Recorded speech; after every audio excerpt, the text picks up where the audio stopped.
जय हिंद दोस्तों, स्वागत है आप सभी का डेसिमल जीएस स्टडी में। आज की क्लास में हम लोग देखेंगे यूपीपीएससी आरओ एआरओ के लिए इम्पोर्टेंट टॉपिक। ये क्लास जो है वो एनसीईआरटी की है, ठीक है। इसकी है एनसीईआरटी की ज्योग्राफी क्लास है। और ज्योग्राफी क्वेश्चन जो हैं वो यूपीपीएससी जो आरओ एआरओ एग्ज़ाम है उसमें आते हैं, ठीक है। एग्ज़ाम कब कब होगा, ठीक है, ये सब डिटेल आपको जो है टाइम पर मिल जाएगी, कब होगा कब नहीं होगा, ठीक है, क्योंकि अभी कुछ पता नहीं है। जब भी होगा उसमें जो है इस तरह की चीज़ें आती हैं, मतलब एनसीईआरटी से क्वेश्चंस आते हैं। डायरेक्ट एनसीईआरटी अगर आप पढ़ लो तो वहाँ से क्वेश्चन आएंगे, या फिर एनसीईआरटी के आप नोट्स बना लो, ठीक है, कुछ करो, लेकिन एनसीईआरटी के नोट्स जो हैं वो आर ओ में इंपॉर्टेंट, मतलब यूपी पीसीएस में भी इंपॉर्टेंट है, ठीक है। अगर मैं डायरेक्टली कहूँ कि यूपी पीसीएस के लिए, ठीक है, यूपी पीसीएस के लिए अगर आप यूपी पीसीएस की तैयारी कर रहे हो तब भी ये वीडियो आपके लिए काफ़ी इंपॉर्टेंट होगी, क्योंकि उसमें अगर आपको आंसर राइटिंग करनी है, ठीक है, तो आपको वहाँ हेल्प होगी। जैसे अगर आपने इस चैप्टर को पढ़ रखा है, हमारी पृथ्वी के अंदर, ठीक है, तो हमारी पृथ्वी के अंदर जितनी भी चीज़ें हैं उनको हम लोग देखेंगे, और काफ़ी इंपॉर्टेंट है। अगर आपने यूपी पीसीएस की तैयारी की है तो उसमें आपने जो है एनसीईआरटी ज़रूर पढ़ी होगी, ठीक है। और अगर नहीं पढ़ी है तो यहाँ से पढ़ लीजिए, मैं एनसीईआरटी पढ़ा रहा हूँ, ठीक है। इससे पहले भी एनसीईआरटी पढ़ाई है, लेकिन वो सीटेट के लिए है। और एक चीज़ ये भी है कि इस चैनल पर सीटेट की वीडियोज़ भी पड़ी हुई हैं, ठीक है। तो सीटेट वाले एग्ज़ाम जो है वो हो चुका है 20 अगस्त को, तो सीटेट वाले जो लोग हैं वो भी इसको देख सकते हैं, कुछ फ़ायदा ही होगा, ठीक है। लेकिन अगर आप सीटेट की तैयारी नहीं कर रहे हैं तो यहाँ से आप आर ओ ए आर ओ की भी तैयारी कर सकते हैं। हम लोग अब आर ओ ए आर ओ की जो है वीडियोज़ अपलोड करेंगे यहाँ पर, ठीक है। तो देखिए, काफ़ी बड़ा चैप्टर तो नहीं है, लेकिन काफ़ी इंपॉर्टेंट चैप्टर है, ठीक है। यहाँ से क्वेश्चन आ सकता है। देखिए, अब देखिए एनसीईआरटी अगर आपने नहीं पढ़ी है तो मैं बता दूं कि एनसीईआरटी जब भी शुरू होती है थोड़ी सी स्टोरी के फॉर्म में, कहानी के फॉर्म में शुरू होती है, थोड़ी सी छोटी सी स्टोरी दी होती है, फिर वो आगे कंटिन्यू करते हैं, ठीक है। लेकिन अभी इसमें ऐसा नहीं है, ज़्यादा स्टोरी नहीं दी हुई है, क्योंकि ये थोड़ा सा फिजिकल ज्योग्राफी में आ गया है, ठीक है। अब देखिए, कह रहे हैं कि हमारी पृथ्वी एक गतिशील ग्रह है, ठीक है। क्या कह रहे हैं कि हमारी पृथ्वी एक गतिशील ग्रह है, इसके अंदर एवं बाहर निरंतर परिवर्तन होता रहता है। क्या आपने कभी सोचा है कि पृथ्वी के आंतरिक भाग में क्या है, मतलब कि जो इंटरनल पार्ट है उसमें क्या है, पृथ्वी किन पदार्थों से बनी है। तो ये सब चीज़ें अगर आप एस्पिरेंट हैं, यूपीएससी की तैयारी कर रहे हैं या यूपीएससी की तैयारी कर रहे हैं, आर ओ की तैयारी कर रहे हैं, तो इस तरह की चीज़ें आपके दिमाग में आनी चाहिए। अब देखिए, आर ओ में तो जो है ये प्रीलिम्स में काफ़ी इंपॉर्टेंट है। यूपी पीसीएस का प्रीवियस ईयर क्वेश्चन उठा के देखना, ठीक है, उसके लिए भी इंपॉर्टेंट है। प्रीवियस ईयर क्वेश्चन उठाना, उसमें भी आपको काफ़ी चीज़ें, देखो इस तरह की चीज़ें क्वेश्चन जो हैं आपको देखने को मिलेंगे, ठीक है। अब देखिए, कह रहे हैं कि विश्व की मैं आगे देख लेता हूँ, ये जो इधर किनारे दिया हुआ है ना, किनारे जो ये बॉक्सेस दिए हुए इनको आखिरी में पढ़ लूँगा, ठीक है, तो इनको मैं आखिरी में पढ़ लूँगा। अब देखिए, कह रहे हैं कि पृथ्वी के आंतरिक भाग, पृथ्वी का जो है आंतरिक भाग एक प्याज की तरह, एक प्याज की तरह पृथ्वी भी एक के ऊपर एक सकेंद्रीय परतों से बनी हुई है। तो पृथ्वी क्या है, ये एक जैसे प्याज के छिलके होते हैं ना, छिलके या छिकले जो भी आप बोलते हैं, ठीक है, तो छिलके जो होते हैं वो ऐसे उतारते जाइए तो उसी तरह क्या है, प्याज भी, जो पृथ्वी है वो प्याज की तरह ही है।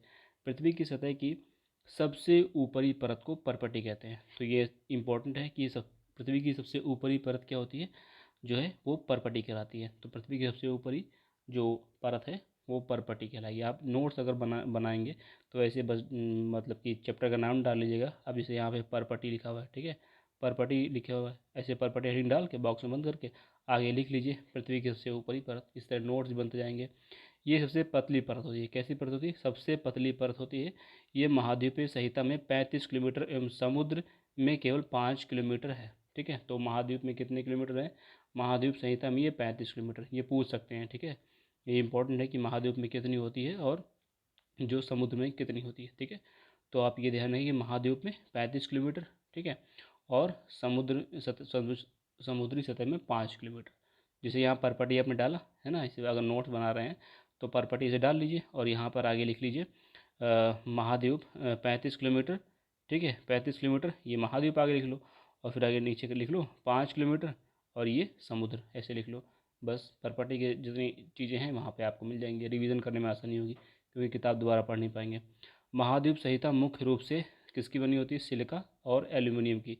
किसकी बनी होगी, सिलिका और एल्यूमिनियम की। तो जो महाद्वीप संहिता होती है वो सिलिका और एल्यूमिनियम की बनी होती है, इसको Cl बोलते हैं, ठीक है, Cl बोलते हैं, ये इंपॉर्टेंट है। तो महाद्वीपीय संहिता मुख्य रूप से किसकी होती है? सिलिका और एल्यूमिनियम की, इसको एक साथ क्या बोलते हैं? Cl। सी मतलब सिलिका, एल मतलब एल्यूमिनियम का यहाँ पे मतलब है। तो इस चीज़ को आप ध्यान रखिएगा कि जो महाद्वीपीय संहिता है, ठीक है, जैसे आप यहाँ पे देखोगे ना, ये दिखा रहे हैं महाद्वीप की परपटी एवं महासागरीय परपटी, ठीक है। तो ये अब देखो यहाँ पे चित्र को आप ध्यान से देखो, चित्र को आप ध्यान से देखोगे तो ये देखोगे कि इधर जो है, ये इधर पर्वत वगैरह दिखाया गया है, महाद्वीप मतलब पर्वत पठार ये सब दिखाया गया है, ये महासागर दिखाया गया है, ठीक है। तो महासागर के नीचे आप देखो एक एरो दिखा रहे हैं ना कि ये महासागरीय परपटी है, ये लिखा हुआ है महासागरीय परपटी दिखा रहा है। तो मतलब ये जो दिख रही है ना, ये इतनी, तो ये 5 किलोमीटर है, ठीक है। कितने किलोमीटर है? 5 किलोमीटर। और ये जो है ना, ये महाद्वीप, ये इतनी, एक मिनट पेन का कलर बदल देता हूँ, ठीक है, ये इतनी, ये वाली इतनी, तो ये कितनी है? 35 किलोमीटर, ठीक है। ये कितनी है? 35 किलोमीटर। तो ये आप ध्यान रखिएगा, ये 35 किलोमीटर है, ठीक है। फिर से देख लीजिए, महाद्वीपीय संहिता मुख्यतः सिलिका और एल्यूमिनियम जैसे खनिजों से बनी होती है, ठीक है। और ये ऊपर मोटाई दी है 35 किलोमीटर इधर है, और 5 किलोमीटर जो है ये इस तरफ समुद्र में। ये चित्र ऐसे बना लीजिएगा, एज इट इज़ चित्र बना लीजिएगा इसको, ठीक है। और इसका ध्यान रखिएगा कि जो महाद्वीपीय संहिता है वो किसकी बनी है? एल्युमिनियम, Cl, सिलिका और एल्युमिनियम की बनी होती है। महासागरीय परपटी की महासागर की महासागर की परपटी जो है मुख्यतः सिलिका और मैग्नीशियम की बनी होती है। अब देखिए यहाँ पे दो इंपॉर्टेंट चीज़ हैं, दो इंपॉर्टेंट चीज़ क्या है कि जो महासागर है, ठीक है, उसकी जो परपटी है वो अलग बनी है, और महाद्वीप की परपटी अलग बनी है। यहाँ पे समझने वाली बात क्या है, आप ध्यान से देखिए, कह रहे हैं कि महाद्वीपीय संहिता जो है ना, वो सिलिका और एल्यूमिनियम की बनी है, मतलब ये इधर वाला सिलिका और एल्यूमिनियम का बना हुआ है। लेकिन महासागर जो है वो क्या है? महासागर वाली सिलिका और मैग्नीशियम की बनी हुई है, ठीक है। तो इधर वाली जो है वो किसकी बनी हुई है? सिलिका और मैग्नीशियम की, ठीक है, सिलिका और मैग्नीशियम की बनी हुई है। इस चीज़ को आप ध्यान रखिएगा, सिलिका और मैग्नीशियम की बनी हुई है, आप इस चीज़ को ध्यान रखिएगा। यहाँ से आपका जो है क्वेश्चन बन जाएगा, मतलब जैसे अगर आपसे पूछा जाए कि जो है महाद्वीपीय परपटी जो होती है, महाद्वीपीय परपटी, ठीक है, ये दिखा रहे हैं ना महाद्वीपीय परपटी। महाद्वीपीय परपटी आप देखो, अगर इतनी मोटाई मान लो इसकी, ये मान लेते हैं इतनी मोटाई महाद्वीपीय परपटी, तो ये किसकी बनी है? सिलिका और एल्यूमिनियम की, ठीक है, सिलिका और एल्यूमिनियम की, ये महाद्वीप वाली। लेकिन अगर महासागर वाली की बात करेंगे तो ये सिलिका और मैग्नीशियम की बनेगी। ये बड़ा कन्फ्यूजिंग होता है, ठीक है, तो इसको आप नोट्स में ऐड कर लीजिए, नहीं तो जब भी आप पढ़ेंगे बहुत कन्फ्यूजन होगी। अगर आप पहली बार पढ़ रहे हैं तो शायद समझ में भी कम आए, तो अगर आपको समझ में कम आया तो फिर से वीडियो को बैक करिए और फिर से समझ लीजिए। और अगर कोई अभी क्वेश्चन है तो आप कमेंट बॉक्स में लिख सकते हैं कि मुझे ये चीज़ नहीं समझ में आई, तो मैं अगली वीडियो में उस चीज़ को समझा दूंगा, ठीक है। रोना नहीं है यहाँ पे कि रो रहे हैं कि ये समझ में नहीं आया, ठीक है। अब आगे देखिए, सिलिका एवं मैग्नीशियम की बनी है क्या? महासागर की परपटी, ठीक है, इसे सीमे बोलते हैं। ऊपर वाले को क्या बोलते हैं? Cl बोलते हैं, ठीक है। तो इधर वाले को क्या बोलेंगे? Cl। और ये समुद्र वाले क्या बोल देंगे? Cm, ठीक है, सीमे, ठीक है, सिलिका और मैग्नीशियम की बनी होती है, ठीक है। इस चीज़ को ध्यान रखिए, अगर इसमें भी कन्फ्यूजन है तो आप बताइएगा, मैं 1 मिनट बता दे रहा हूँ कायदे से लिख के अलग सफ़ेद पेपर पे। तो आप ये देखिए, यहाँ पे लिखा हुआ है महाद्वीपीय परपटी जो है वो सिलिका और एल्यूमिना की बनी होती है, ठीक है, एल्यूमिना या एल्यूमिनियम, जो आपको समझ में आए याद कर लीजिए, ठीक है। इसको ऐसे लिख लीजिए, ठीक है, महाद्वीपीय परपटी जो है वो सिलिका और एल्यूमिना की बनी होती है, और महासागरीय परपटी जो है वो सिलिका और मैग्नीशियम की बनी होती है। इस चीज़ को लिख लीजिए ऐसे, तो आपको जो है रिवीजन करने में आसानी होगी, ठीक है, और कन्फ्यूजन भी कम होगा। लिख के कहीं सामने रख लीजिए या चिपका लीजिए, कुछ भी करिए, बस याद कर लीजिए। देखिए, परपटी के ठीक नीचे मेंटल होता है, ठीक है, कह रहे हैं कि परपटी के ठीक नीचे क्या होगा? मेंटल होगा, जो 2900 किलोमीटर की गहराई तक फैला है। कितनी किलोमीटर गहराई तक? 2900 किलोमीटर, 2900 किलोमीटर, 2900 किलोमीटर तक की गहराई है इसकी। सबसे आंतरिक परत क्या है? क्रोड है, ठीक है, किसकी? पृथ्वी की, ठीक है, जिसकी त्रिज्या लगभग 3500 किलोमीटर मतलब 3500 किलोमीटर है। ये मुख्यतः निकिल एवं लोहे की बनी होती है। इसे जो है निफ़े, ठीक है, निफ़े कहते हैं। केंद्रीय क्रोड का तापमान एवं दाब काफ़ी उच्च होता है, ठीक है, केंद्रीय क्रोड का तापमान और जो दाब होता है वो काफ़ी उच्च होता है। अब देखो यहाँ पे कह रहे हैं कि निफ़े क्या होता है, निफ़े, अब इसे पूछ लें ये क्या है निफ़े, तो आप यहाँ से क्या पढ़ोगे कि इसकी सबसे आंतरिक परत क्रोड है, ठीक है, जिसकी त्रिज्या क्या है लगभग 3500 किलोमीटर है, और मुख्यतः किसकी बनी होती है, निकल और फेरस की, ठीक है। अब देखो ये चित्र देखो ध्यान से, चित्र को आप ध्यान से देखो, ये पृथ्वी का चित्र है। अब यहाँ पर ये देखो आंतरिक क्रोड ये है, ठीक है, आंतरिक क्रोड दिखाया जा रहा है, ठीक है, उसके ऊपर क्या है मेंटल है, ठीक है, ये मेंटल है, फिर सबसे ऊपर परपटी है, ठीक है, सबसे ऊपर क्या है परपटी। इस चित्र का स्क्रीनशॉट ले लीजिए या फिर जो है बना लीजिए। अब देखिए इस चित्र को ध्यान से आप देखेंगे ना तो क्या है कि सबसे ऊपर परपटी है, ठीक है, फिर अंदर जो मेंटल है ना, मेंटल मेंटल जो है वो आपको इसके परपटी के बाद दिखेगा, और आंतरिक क्रोड सबसे अंदर है, ठीक है, आंतरिक क्रोड सबसे अंदर है। अब क्रोड जो है वो दो भाग में बटा हुआ है, कैसे, ये देखिए कह रहे हैं कि इसको बोल रहे हैं बाह्य क्रोड और ये आंतरिक क्रोड, ठीक है, लेकिन आप जो चित्र बनाइए वो तीन चीज़ में बना लीजिए, बस परपटी का बना लीजिए, मेंटल का और क्रोड का बना लीजिए, ठीक है, और उसमें जितनी किलोमीटर दिए हुए हैं क्या किस किस चीज़ से मिल के बना है उस चीज़ को आप लिख लीजिए, ठीक है। तो ये काफ़ी इंपॉर्टेंट है, इसका जो है आप स्क्रीनशॉट ले सकते हैं, मतलब पृथ्वी का जो चित्र बना हुआ है इसका स्क्रीनशॉट ले लीजिए, और ये जो बना हुआ है इसको बना लीजिए आप, ठीक है, इसको बना लीजिए, तो ये आपके काम का आएगा, ठीक है। अब आगे देखिए थोड़ा सा ये फैक्ट है, विश्व की सबसे गहरी खान दक्षिण अफ्रीका में स्थित है, कहाँ स्थित है, दक्षिण अफ्रीका में। विश्व की सबसे गहरी खान अगर पूछ ले तो कहाँ बताओगे आप, दक्षिण अफ्रीका में। इसकी गहराई लगभग कितनी है, लगभग 4 किलोमीटर है। तेल की खोज में इंजीनियर जो है 6 किलोमीटर गहराई तक खोद चुके हैं। तो इसमें इम्पॉर्टेंट चीज़ ये है कि विश्व की सबसे गहरी खान दक्षिण अफ्रीका में स्थित है। पृथ्वी के केंद्र तक पहुंचने के लिए, दूसरा फैक्ट है कि पृथ्वी की केंद्र तक पहुंचने के लिए आपको समुद्र की सतह पर 6000 किलोमीटर गहराई तक खोदना होगा। मतलब कि पहले समुद्र की सतह से खोदेंगे तो, ठीक है, 6000 किलोमीटर, और उसके अलावा अगर ऊपर से खोदना शुरू करोगे तो उसमें जो है ये किलोमीटर जितनी है ना 35 किलोमीटर और जोड़ देना, ठीक है। तो यहाँ पे समुद्र से ही खोदने की बात हो रही है, तो कितनी 6000 किलोमीटर गहराई तक खोदना होगा, तब आप कहाँ पहुँचेंगे, पृथ्वी के केंद्र में, ठीक है। तो ये कुछ इंपॉर्टेंट फैक्ट है, यहाँ से शायद क्वेश्चन कुछ बन के आ जाए तो आप करने में सक्षम होंगे, मतलब ऐसे ही डायरेक्ट क्वेश्चन नहीं आए, कुछ क्वेश्चन ऐसे मतलब इनसे मिले जुले होंगे जो आप एनसीईआरटी पढ़ने के बाद करने के योग्य हो जाओगे। अब देखिए पृथ्वी के आयतन का केवल 1% हिस्सा ही परपटी है, ठीक है, कह रहे हैं कि पृथ्वी के आयतन का केवल 1%, मतलब पूरा आयतन पृथ्वी का जितना भी है उसका 1% हिस्सा क्या है, परपटी है।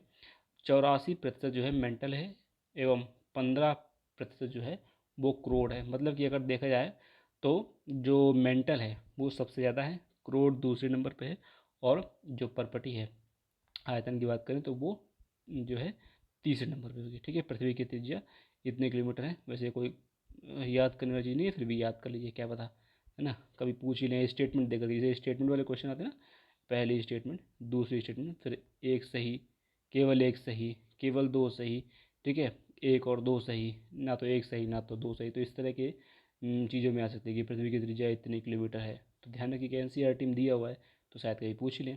अब आगे देखिए, अब आगे इंपॉर्टेंट चीज़ है सेल एवं खनिज, ठीक है, ये टॉपिक इंपॉर्टेंट है, इसी चैप्टर में है ये टॉपिक, सेल एवं खनिज। देखिए पृथ्वी की परपटी अनेक प्रकार के सेल से बनी है, कैसे बनी है, अनेक प्रकार के सेल से, मतलब एक दो सेल नहीं, बहुत अनेकों से सेल है, सेल मतलब चट्टान। पृथ्वी की परपटी बनाने वाले खनिज पदार्थ की किसी भी प्राकृतिक पिंड को सेल कहते हैं, ठीक है। पृथ्वी की परपटी बनाने वाले खनिज पदार्थ के किसी भी प्राकृतिक पिंड को सेल कहते हैं। मतलब कोई भी ऐसा खनिज पदार्थ है, ठीक है, जो पृथ्वी की परपटी के लिए काम कर रहा है, वो क्या है, प्राकृतिक पिंड है, लेकिन प्राकृतिक पिंड होना चाहिए, ठीक है, तो वो क्या है, सेल होगा। सेल विभिन्न रंग, आकार एवं गठन की हो सकती है, तो इसका जो कलर है वो अलग अलग जगह पे अलग अलग होता है, ठीक है। स्थिति कैसी है वो डिसाइड करेगी इसके कलर को। मुख्य रूप से सेल 3 प्रकार की होती है, ठीक है। कितने प्रकार की होता है, 3 प्रकार की, कौन कौन सी, अग्नेय मतलब इग्नियस, ठीक है, अवसादी सेडिमेंट्री, और कायांतित जिसको मेटामॉर्फिक सेल बोलते हैं। तो इस चीज़ को ध्यान रखिए। सेल कितने प्रकार की बताई जा रही है? सेल 3 प्रकार की बताई जा रही हैं। पहली है अग्नेय, दूसरी है अवसादी, तीसरी है कायांतिक। ठीक है, काफ़ी इंपॉर्टेंट चीज़ है। ठीक है, ये यूपीपीसीएस और यूपीएससी सॉरी यूपीपीसीएस मतलब जो आरओ एग्ज़ाम है यूपीपीएससी वाला, और यूपीपीसीएस जो प्रीलिम्स एग्ज़ाम होता है ना यूपीपीसीएस का मेन वाला, जिसमें एसडीएम या डीएसपी वाली पोस्ट आती है, वो वाली बात कर रहा हूँ। तो उसमें भी इस तरह की चीज़ें पूछी जाती हैं। ठीक है, तो अगर आप उसकी भी तैयारी करो तो ये एनसीईआरटी अगर आप पढ़ोगे तो आपको नुकसान नहीं करेगी। अब आगे देखिए, द्रवित मैग्मा ठंडा होकर ठोस हो जाता है। क्या हो जाता है? द्रवित मैग्मा जो होता है वो ठंडा होकर ठोस हो जाता है।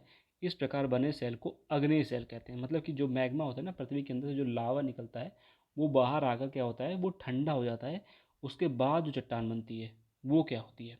वो अग्नेय सेल होती है। ठीक है, इन्हें प्राथमिक सेल भी कहते हैं। तो अगर पूछा जाए आपसे कि प्राथमिक सेल कौन सी है, अब यहाँ पर जो 3 सेलें दे दे, अग्नेय सेल, अवसादी सेल और कायांतिक सेल, और आपसे पूछ ले कि प्राथमिक सेल कौन सी है, तो आप बताओ क्या? अग्नेय सेल क्या है? प्राथमिक सेल है। अब अग्नेय सेल जो है 2 प्रकार की होती हैं। जो अग्नेय सेल है ना, ये फिर 2 प्रकार में बट गई। मतलब कि पहले ऐसे कि सेल है, ठीक है, ये 3 सेल हैं, अग्नेय, अवसादी और कायांतित। फिर जो अग्नेय वाली है ना, वो फिर 2 पार्ट में से बट गई है। ठीक है, तो वही चीज़ है कि कह रहे हैं कि अग्नेय सेल जो है वो 2 प्रकार की होती हैं। कौन कौन सी होती हैं? पहली है अंतर्वेदी, दूसरी है बहिर्वेदी। अंतर्वेदी मतलब, अब आगे देखते हैं क्या है। देखो, क्या आप ज्वालामुखी से निकलने वाले लावा की परिकल्पना जो कल्पना है वो कर सकते हैं? मतलब जैसे मान लीजिए कि कोई ज्वालामुखी है, ठीक है, वहाँ से ऐसे लावा निकल रहा है, तो उसकी कल्पना करनी है। मन में आप ऐसे चित्र बना लीजिए कि कोई ज्वालामुखी है जिससे जो है लावा निकल रहा है। वास्तव में आग की तरह तरल द्रवित मैग्मा ही लावा है, जो पृथ्वी के आंतरिक भाग से निकलकर सतह पर आता है। जब द्रवित लावा पृथ्वी की सतह पर आता है तो यह तेजी से ठंडा होकर ठोस हो जाता है।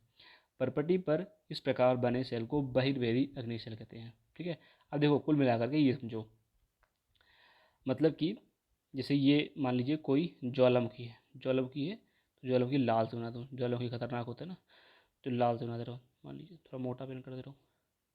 ठीक है, मान लीजिए ये ज्वालामुखी है, देखिए ये ज्वालामुखी है।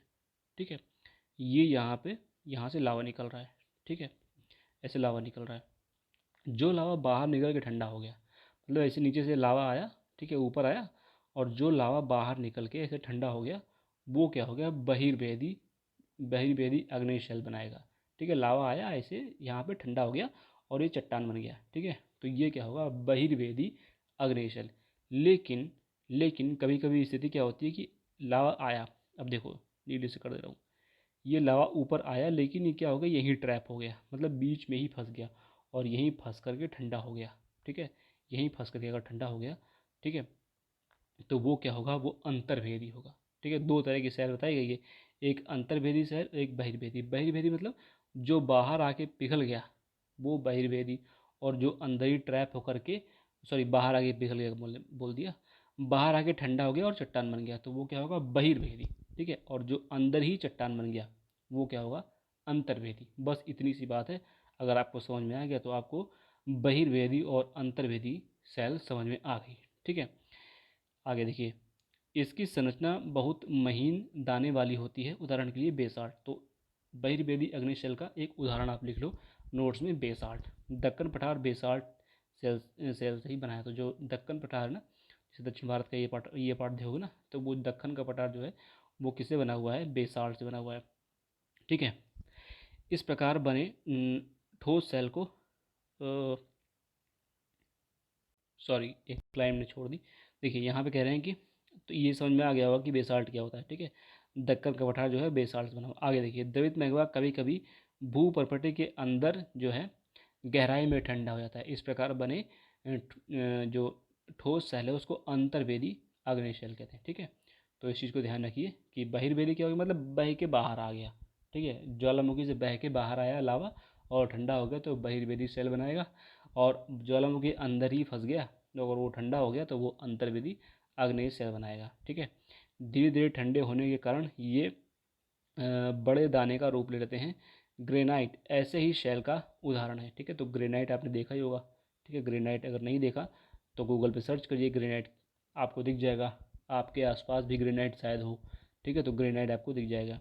लेई तथा मसालों तथा दानों का चूर्ण बनाने के लिए जिन अपघर्षण पत्थरों का उपयोग होता है वो क्या होते हैं, ग्रेनाइट के बने होते हैं। मतलब देखा होगा ना, जो गांव में जिस पे चटनी वगैरह बनती है, सिल सिल जिसको बोलते हैं, हमारे गांव में तो उसको सिल बोलते हैं, ठीक है, सिलबट्टा। तो वो जो होता है वो क्या होता है, अग्नि जो होता है, मतलब अंतर्वेदी सेल होती है जो ना, उसका बना होता है। मतलब कि ग्रेनाइट का बना होता है एक तरह से। ग्रेनाइट आप गूगल पे डालोगे तो आपको बहुत तरह के आपको चट्टानें दिखाई देंगी, ग्रेनाइट की चट्टानें, ठीक है। देखिए, सेल लुढ़क कर चटक कर एक दूसरे से टकराकर छोटे छोटे टुकड़ों में बंट जाती है। इन छोटे कणों को अवसाद कहते हैं। तो अवसाद क्या होता है, मतलब कि सेल जो है लुढ़कती है, चटकती है और टकरा टकरा कर छोटे छोटे टुकड़ों में बढ़ जाती है, इसको क्या बोलते हैं, अवसाद। ये अवसाद हवा, जल आदि के द्वारा एक स्थान से दूसरे स्थान पर पहुंचकर जमा कर दिए जाते हैं। ये आद्रण अवसाद दबकर एवं कठोर होकर सेल की परत बनाते हैं। अब देखो यहाँ पे थोड़ा सा समझने वाली चीज़ है। क्या समझने वाली चीज़ है, कि मतलब सेल जो है, मतलब चट्टान जो है, एक सेकेंड, चट्टान जो है वो क्या हो रही है, कह रहे हैं कि लुढ़क रही है, चटक रही है और एक दूसरे से टकराकर छोटे छोटे टुकड़ों में टूट जा रही है, और वो क्या बना रही है, अवसाद। अब लेकिन टूटने के बाद ये जो अवसाद है ना, यही क्या है, ये अवसाद हवा में, जल में और इन सब के साथ एक स्थान से दूसरे स्थान पर जमा हो जा रहा है। मतलब मान लीजिए ये एक अवसाद वाले एरिया है जहाँ पे अवसाद है, और ये सब क्या है, हवा और जल के माध्यम से दूसरी जगह जम जा रहा है, ठीक है। और जम जाने के बाद ये क्या है, आद्रण अवसाद दब कर एवं कठोर होकर सेल परत बन जाता है। इस प्रकार की सेलों को क्या बोलते हैं, अवसादी सेल। मतलब क्या है, बड़ी सेल थी, टूट कर चटक कर एकदम महीन महीन कणों में बदल कर एक स्थान से दूसरे स्थान पर चली गई। और फिर क्या हुआ, जब चली गई तो वो, एक सेकेंड, एक स्थान से दूसरे स्थान चली गई तो ये क्या हो गया, आद्रण अवसाद जो है दब गई और ये कठोर सेल में परिवर्तित हो गई। मतलब समय के साथ वहीं पड़ी रही और दबकर कठोर हो गई। तो इस तरह की सेल को क्या बोलते हैं, अवसादी सेल। इस चीज़ को आप नोट कर लीजिए। उदाहरण के लिए बलुआ पत्थर, ठीक है, रेत के दानों से बनते हैं। तो जो बलुआ पत्थर, आप गूगल करिए बलुआ पत्थर, ठीक है। बताइए बलुआ पत्थर से देश की सबसे प्रसिद्ध इमारत कौन सी है जो बलुआ पत्थर की बनी हुई है, ठीक है। आप कमेंट बताइए कि बलुआ पत्थर की कौन सी ऐसी इमारत है जो देश में अपने है, इंडिया में, जो बलुआ पत्थर की बनी हुई है। इन सेलों में पौधों, जानवरों एवं अन्य सूक्ष्म जीवों जो कभी इन सेलों पर रहे हैं, जीवाश्म, मतलब कुल मिलाकर के इन जो अवसादी सेल है ना, उसमें आपको जीवाश्म मिल जाएंगे। क्या मिल जाएंगे, जीवाश्म मिल जाएंगे। मतलब कि छोटे छोटे जीव उसमें मिल सकते हैं, ठीक है।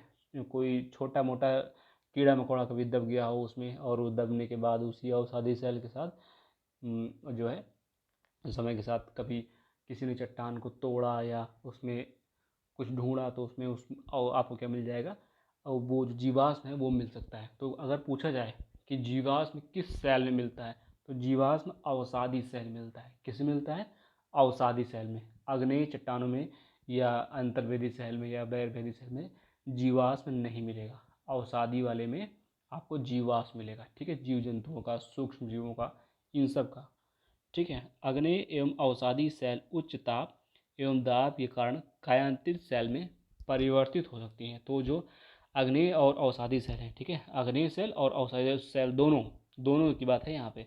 आग्नेय सेल एवं अवसादी सेल उच्च ताप, high temperature and high pressure के कारण कायांतरित सेल में परिवर्तित हो जाती है। तो आपसे पूछा जाए कि कायांतरित सेल में जो अवसादी और आग्नेय चट्टान है क्यों परिवर्तित होती हैं, तो हाई टेम्परेचर और हाई प्रेशर अगर वो झेल रही हैं, ठीक है, बहुत लंबे समय तक, तो वो किस में बदल जाएंगी, कायांतरित हो जाएंगी। और कायांतरित होकर क्या होगा, उदाहरण देखो क्या करें, उदाहरण के लिए चिकनी मिट्टी स्लेट में और एवं चूना पत्थर संगमरमर में परिवर्तित हो जाता है, ठीक है। तो चिकनी मिट्टी किस में बदल जाएगी, स्लेट में, और चूना पत्थर संगमरमर में। मतलब कि जो संगमरमर है उसने क्या किया, बहुत समय तक हाई टेम्परेचर और हाई प्रेशर झेला, और उसने क्या, अपने आप को कायांतरित कर लिया, मतलब एकदम रूप परिवर्तित कर लिया। चूना पत्थर से वो संगमरमर हो गया, ठीक है, सस्ते से महंगा हो गया, ठीक है। तो सस्ते से महंगा बनने के लिए आपको भी हाई टेम्परेचर और हाई प्रेशर झेलना पड़ेगा। अब देखिए यहाँ पर दिया हुआ है, मैंने पूछा था ना आपसे कि कौन सी इमारत है जो बहुत ही फेमस है और लाल बलुआ पत्थर की बनी हुई है। तो अपना जो लाल किला है ना, लाल किला, वो किससे बना हुआ है? लाल बलुआ पत्थर से बना हुआ है, इस चीज़ को ध्यान रखिए। और जो ताजमहल है ये सबको पता है कि संगमरमर का बना हुआ है, ठीक है। अब देखिए सेल हमारे लिए बहुत उपयोगी है। क्यों उपयोगी है? कठोर सेल का उपयोग सड़क, घर एवं इमारत बनाने में करते हैं, इसीलिए उपयोगी हैं। मतलब सड़क बना सकते हो, घर बना सकते हो और इमारत बना सकते हो। आप पत्थरों का उपयोग कई खेलों में करते हैं। उदाहरण के लिए सात पिट्ठू, पता नहीं मैंने कभी नहीं खेला, आपने खेला हो बताइएगा। और चिबिड्डी, ये भी मैंने नहीं खेला। अब पत्थर, पांच पत्थर गिट्टी, पता नहीं क्या है ये, ठीक है। तो इसको देख लीजिए आप किस तरह के खेल हैं, बच्चे खेलते होंगे गाँव में। अगर किसी ने खेला हो तो कमेंट में ज़रूर बताइएगा, ठीक है। हमने तो इसे आम तोड़ने के लिए इस्तेमाल किए हैं पत्थर, ये सब खेलने के लिए नहीं किए, ठीक है। देखिए आप अपने दादा दादी, माता पिता, पड़ोसी ऐसे पूछ कर, ये सब बच्चों के लिए है, ठीक है। तो हमारे लिए ये चीज़ नहीं है। अब आगे देखिए, यहाँ पर एक चित्र बना हुआ है, इसको पहले पढ़ लेते हैं फिर चित्र में समझा दूंगा आपको। काफ़ी इंपॉर्टेंट, इसको बना भी लीजिएगा आपने उसमें। आपको जानकर आश्चर्य होगा कि किन्हीं निश्चित दशाओं में एक प्रकार की सेल चक्रीय तरीके से चक्रीय तरीके से एक दूसरे में परिवर्तित हो जाते हैं। एक सेल से दूसरे सेल में परिवर्तन होने की इस प्रक्रिया को सेल चक्र कहते हैं। अब सेल चक्र इंपॉर्टेंट है, देखो फिर से सुनो इस शब्द को। कह रहे कि आपको जानकर आश्चर्य होगा कि किन्हीं निश्चित दशाओं में, इंपॉर्टेंट चीज़ क्या है? किन्हीं निश्चित दशाओं में एक प्रकार की सेल चक्रीय तरीके से दूसरे में परिवर्तित होते, मतलब कि कोई सेल है वो क्या है, एक निश्चित दशा पा करके वो दूसरी तरह की सेल में परिवर्तित हो जाती है, इसको क्या बोलते हैं? सेल चक्र। आप जानते हैं कि द्रवित मैग्मा ठंडा होकर अग्नि शेल बन जाता है, ये तो एक बार पढ़ा ना हम लोगों ने कि जो द्रवित मैग्मा है वो ठंडा होकर क्या होगा? अग्नि शेल बन जाएगा।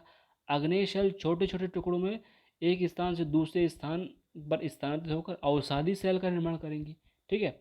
और ताप और दाब के कारण ये अग्नि और अवसादी सेल जो है वो कायांतरित सेल में परिवर्तित हो जाएंगी, ठीक है। तो यही है सेल चक्र। और फिर अत्यधिक ताप और दाब के कारण पुनः पिघल कर ये क्या हो जाएगी? मैग्मा बन जाएगी। मतलब मैग्मा से शुरुआत किया था और फिर मैग्मा पे ही पहुंच गए, तो एक तरह का चक्र हुआ ना। इसे मान लीजिए ये हमने शुरू किया मैग्मा, ठीक है, मैग्मा से शुरू किया, एक सेकेंड, ये मान लीजिए हमने मैग्मा से शुरू किया, ठीक है। मैग्मा से हमने क्या किया? आए हम किस पे? अग्नि चट्टानों पर। अग्नि चट्टान कौन कौन सी? ठीक है, एक अंतर्वेदी एक और बहिर्वेदी, ठीक है। फिर अग्नि चट्टान के बाद फिर किस पे आए? अवसादी सेल पे, ठीक है, अवसादी पे आए, ठीक है। फिर अवसादी के बाद क्या हुआ कि हाँ, जो है वो फिर से जो है कायांतित में बदल गई। अवसादी के बाद क्या हुआ? वो कायांतित में बदल गई, और कायांतित सेल फिर मैग्मा में बदल गई। तो ये क्या हुआ? एक तरह का चक्र हो गया, जिसको बोलते हैं सेल चक्र। इसको आप यहाँ समझ सकते हो। ऊपर चित्र को देखो, ये देखो, तो क्या है कि पहले दिखा रहे हैं कि मैग्मा यहाँ से शुरू होगा। मैग्मा था, ठीक है। मैग्मा क्या हुआ? अग्नेय शेल बना, ठीक है। अग्नेय शेल जो टूट फूट करके अवसाद बदली, अवसादी सेल से, अवसाद से फिर जो है अवसादी सेल बन गई। अवसादी सेल जिसे कायांतरित सेल में परिवर्तित हो गई, ठीक है। और कायांतरित सेल फिर से जो है वो मैग्मा बन सकती है, और अवसादी सेल से ही डायरेक्ट मैग्मा बन सकता है। मतलब कि अवसादी सेल कायांतरित सेल तो बन ही जाएगी, ठीक है, लेकिन अवसादी सेल डायरेक्ट जो है वो मैग्मा बन जाएगा। और फिर मैग्मा बन के फिर यही प्रक्रिया अग्नेय बन जाएगी, अग्नेय से अवसाद बन जाएगा, अवसाद से जो अवसादी सेल बन जाएगी, ठीक है। फिर कायांतित बन जाएगी, या यहीं से एक ये दिखा रहे हैं कि मैग्मा बन जाएगा, फिर इसके बाद ये मैग्मा बन जाएगा। तो एक तरह का चक्र है, इसको आप बना लीजिए, ठीक है, इसको आप बना लीजिए। फिर वही आगे दिखा रहे हैं, कह रहे हैं कि यही द्रवित मैग्मा जो है पुनः ठंडा होकर जो है अग्नेय सेल में परिवर्तित होता है। मतलब एक चक्र चलता रहता है कि पहले मैग्मा था, अभी अग्नेय चट्टान बना, ठीक है। फिर अग्नेय चट्टान में दो पार्ट, एक अंतर्वेदी एक बहिर्वेदी। फिर उसमें वो टूट फूट करके अवसाद बनी, और अवसाद से फिर अवसादी सेल बन गई। अवसादी सेल जो है वो क्या हुई? अवसादी सेल एक समय बाद हाई टेम्परेचर और प्रेशर झेल करके कायांतित में बदल गई। तो ये और कायांतित सेल जो है वो फिर से लावा में बदल गई। तो ये एक तरह का चक्र चलता रहता है, ठीक है। अब देखिए थोड़ा सा नीचे बचा हुआ है। सेल विभिन्न खनिजों से बनी होती हैं। खनिज प्राकृतिक रूप से पाए जाने वाले पदार्थ हैं जिसके निश्चित भौतिक गुणधर्म एवं निश्चित रासायनिक मिश्रण होता है। मतलब निश्चित होता है, ठीक है ना, ऐसे नहीं कुछ भी बन जाएगा। निश्चित भौतिक गुणधर्म होगा और निश्चित रासायनिक मिश्रण होगा, ठीक है। ये क्या होते हैं? प्राकृतिक रूप से जो खनिज होते हैं, मतलब सेलें होती जो प्राकृतिक सेलें होती है वो। खनिज मानव जाति के लिए बहुत महत्वपूर्ण है। कुछ का उपयोग ईंधन की तरह, जैसे कोयला, प्राकृतिक गैस, पेट्रोलियम, इन सब के लिए करते हैं। जैसे आपने पत्थर वाला कोयला देखा होगा। प्राकृतिक गैस भी क्या होती है? जो चट्टानें होती हैं उनके बीच मिलती है। पेट्रोलियम भी क्या होता है, ड्रिल करके हम लोग निकालते हैं। इनका उपयोग उद्योग, औषधि एवं उर्वरक में भी होता है, जैसे लोहा, एल्यूमिनियम, सोना, यूरेनियम, इन सब में होता है। ठीक है, अब देखिए यहाँ पर क्वेश्चन दिए हुए हैं, इनको आप आंसर कर सकते हैं।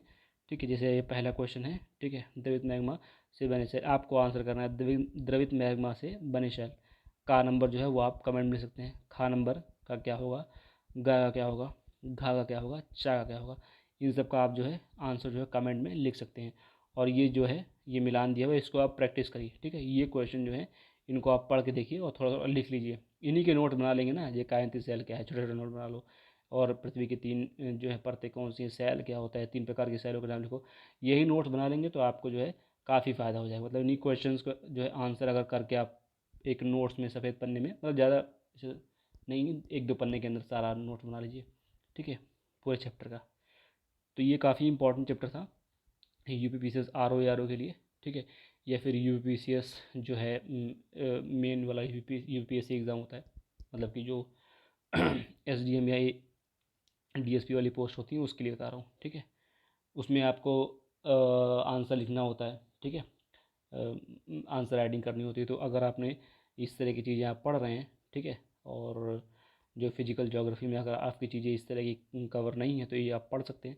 ठीक है, यहाँ से आपको आंसर लिखने में मदद मिलेगी। ठीक है, तो अगर आप चैनल पर नए हैं तो चैनल को ज़रूर सब्सक्राइब कीजिए। और अगर आप सीटेट की तैयारी कर रहे थे और आपका सीटेट का कैसा हुआ पेपर, आप कमेंट बॉक्स में लिख सकते हैं। और ये चीज़ें सीटेट के लिए भी इंपॉर्टेंट है, क्योंकि सीटेट में भी इस तरह के क्वेश्चन आते हैं। ठीक है, आज की वीडियो में इतना ही, मिलते हैं नेक्स्ट वीडियो में। फिर अगले वीडियो हम लोग कोई इंपॉर्टेंट टॉपिक, ठीक है, डिस्कस करेंगे। और अभी U P P C S R O A R O का ही जो है हम लोग डिस्कशन करेंगे। ठीक है, अगर आपसे कोई क्वेश्चन है आपका तो कमेंट बॉक्स में लिख सकते हैं। ठीक है, मिलते हैं नेक्स्ट वीडियो में, तब तक के लिए धन्यवाद।